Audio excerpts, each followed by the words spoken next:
Hi అండి అందరికీ.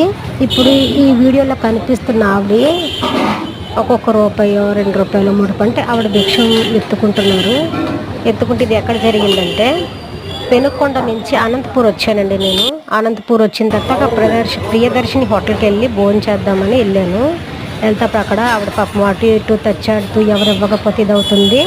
నేను అప్పటికే ఫ్రైడ్ రైస్ ఆర్డర్ పెట్టాను అనమాట. నాకు అయితే నేను పిలుద్దాం అనుకున్నాను. అమ్మ నువ్వు ఏం తింటావు ఏంటి అంటే భోజనం కడుపు నింపితే మంచిదే కదా, మన అలాగా 10 మందికి పెట్టే స్థాయి లేకపోయినా కనీసం ఒక్కరికైనా పెడతాను కదా అని. అయితే ఇందులో ఒక విషయం జరిగింది చూడండి. ఇప్పుడు ఆ కనిపిస్తున్న అతను ఉన్నారు కదా, అతను ఆవిడని పిలిచి ఆవిడ ఏటి తింటుందో అడిగి మరి ఆవిడకి ఆర్డర్ పెట్టాడండి. నేను ఈ వీడియో చేయడానికి కారణం ఏంటంటే ఎవరైనా ఒకటి ఎవరికైనా సహాయం చేస్తే వాళ్ళు నేను వీళ్ళకి డబ్బులు ఇచ్చాను, వీళ్ళకి సహాయం చేశాను, వీళ్ళకి భోజనం పెట్టాను అనేసి వాళ్ళు అంటే పబ్లిసిటీ అవ్వచ్చు, యూట్యూబ్లో పాపులర్ అవ్వడానికి అవ్వచ్చు, ఇంకేదైనా